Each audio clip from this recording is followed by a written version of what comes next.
Okay, today I'd like to talk about how to use the Ohio State University Library's Research Databases list. So as you can see, I'm on the library homepage right now.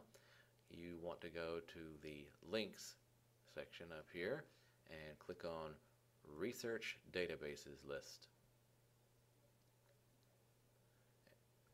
Okay, here we are. Now you can see that it has many categories of research databases, many subjects, and if you want to, you can click on the particular subject you want to click on and find research databases in there.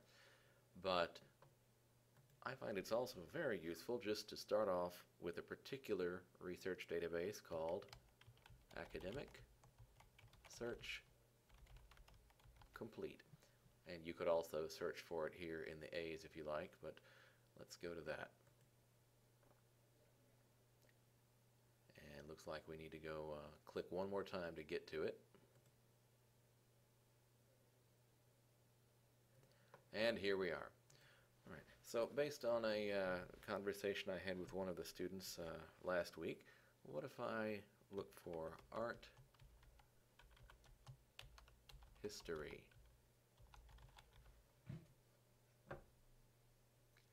Now that gives me, wow, 64,000 articles, and that's a bit too big.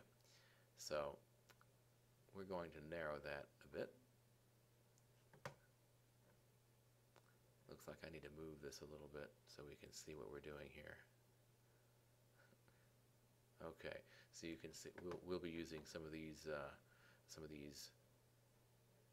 areas over here. Okay, so too many to search through. I'm going to narrow the search to art history. Right now this is getting things that are about art and things that are about history, but maybe not about art history. So if I put it in quotation marks, it'll find just art history. And now it's about 8,000 or 9,000 results. So much narrower, but still too many to reasonably look through right now. So I'm going to narrow it a bit more. Chinese art history.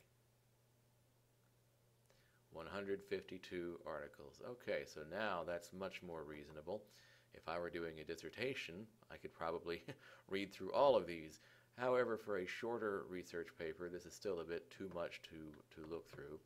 So at this point, I'm going to start browsing through here and seeing if there are certain articles that sound interesting.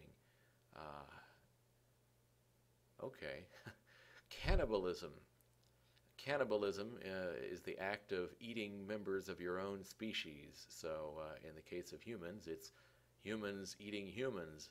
So cannibalism, capitalism, and the cross-cultural politics of eating people. Well, that sounds like something I'm just going to have to look at. So if you click on it, it brings you to a page with the information about this article, the title, all the bibliographic information, the author, keywords, and even an abstract. So I can read the abstract here. It's cut off because I didn't make my window big enough here, but we can see that it's about something that is a disturbing, sensational, and provocative work in Chinese art history. Zhu Yu's Eating People. So apparently eating people is a specific work of art. All right, well, I'm going to go beyond the bounds of the window here and go back. And let's look some more.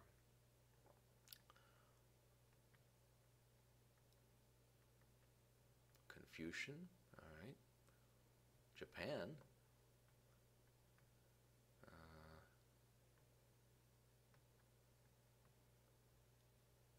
Chinese ceramics. Scroll painting. What if I looked at scroll painting?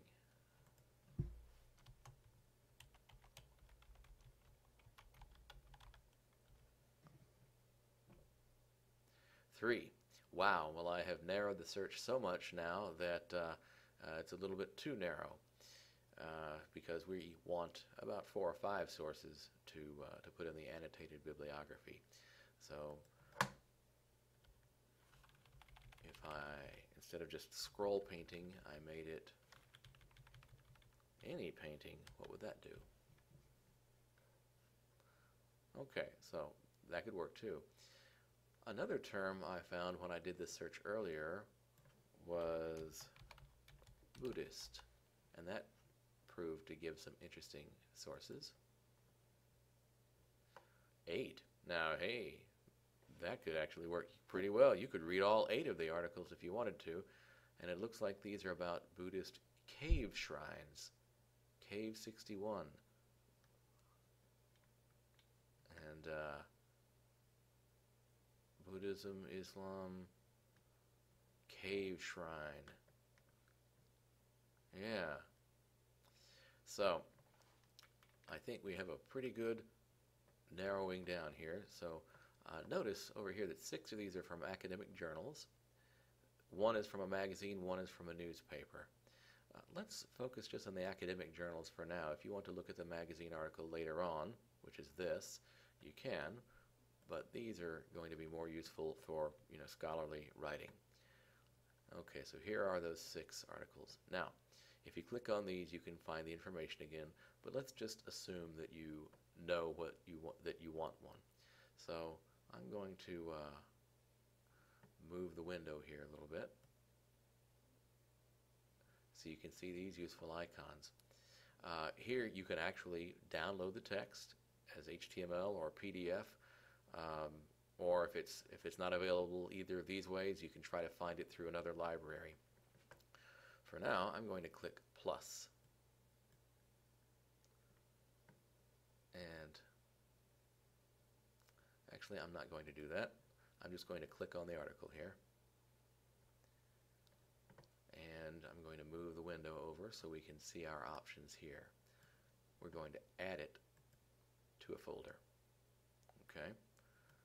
And now we'll move back. And we'll add this other one to the folder.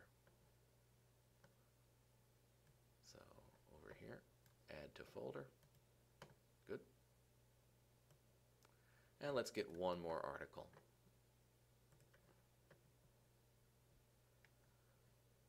Okay, Buddhist cave shrine. And we'll move our window there and add it to the folder. Okay, now, at this point, you can export your bibliography.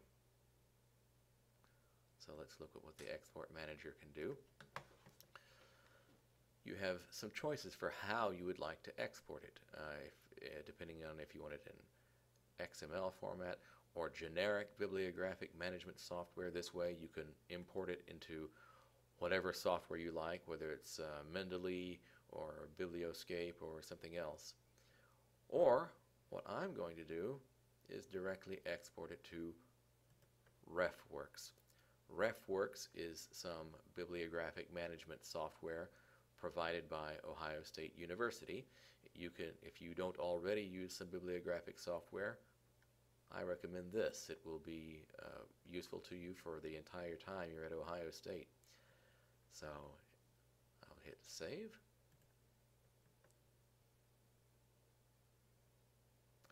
And then I have to log into the refworks account. And so that brings us to the end of this video. In the next video, I will explain how to create a refworks account, and then we will see how we can export our bibliography into refworks.